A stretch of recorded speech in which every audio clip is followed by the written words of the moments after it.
James is a mixed traffic engine. He can pull both freight cars and coaches. He's proud of his smart red paint, and so is his driver. Everyone says you brighten up their day, James. One morning, James whistled loudly at the other engines. Look at me. I am the smartest, most useful engine on the line. Rubbish, replied Thomas. We're all useful. Sir Topham Hatt says so, and he's head of the whole railway. You know what, James? Added Percy. What? Replied James. You're getting all puffed up. James huffed away. Later, he was still boasting. I'm the pride of the line. I saw you pulling freight cars, snorted Gordon. You're only a goods engine. I pull coaches, too. Not as much as I do. But Sir Topham Hatt has plans for me. James was only making this up, but Gordon believed him. What plans? Wait and see.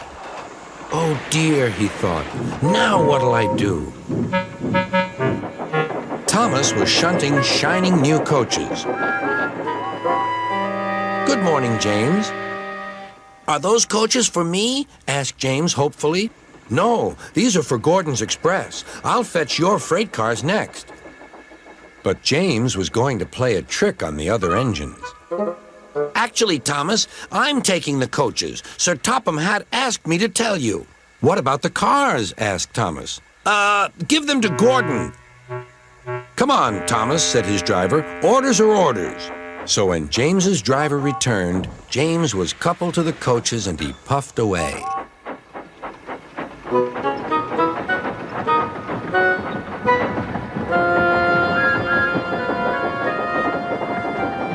Thomas returned with the freight cars, and a few minutes later, Gordon arrived. Where's the express? Thomas told him about James, and so here are your cars. Gordon was very cross, and so was his driver. Wait till Sir Topham Hatt hears about this. Meanwhile, James was enjoying himself enormously. What a clever plan! What a clever plan! He chuffed. Then he saw Sir Topham Hatt. Some jokes are funny, but not this one, James. You have caused confusion. Yes, sir, said James. You will now stay in your shed until you are wanted. The other engines teased James. I wonder who'll be pulling the express today, said Gordon. I expect it'll be you, replied Henry. James is stuck in the shed for being silly.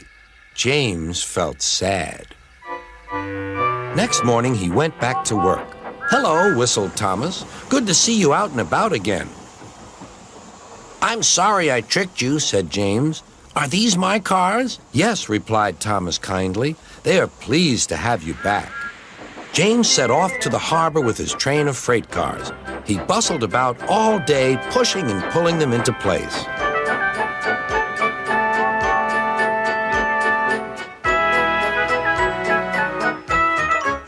Time to go home now, James, said his driver at last. No cars or passengers, just we two.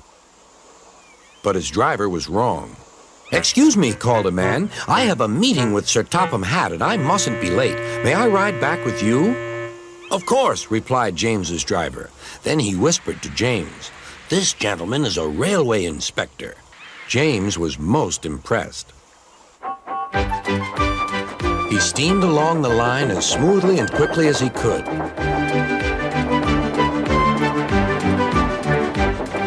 Sir Topham Hatt was waiting on the platform, and the railway inspector greeted him warmly. This clever engine gave me a splendid ride. You must be proud of him. Yes, indeed. Once again, you are a really useful engine.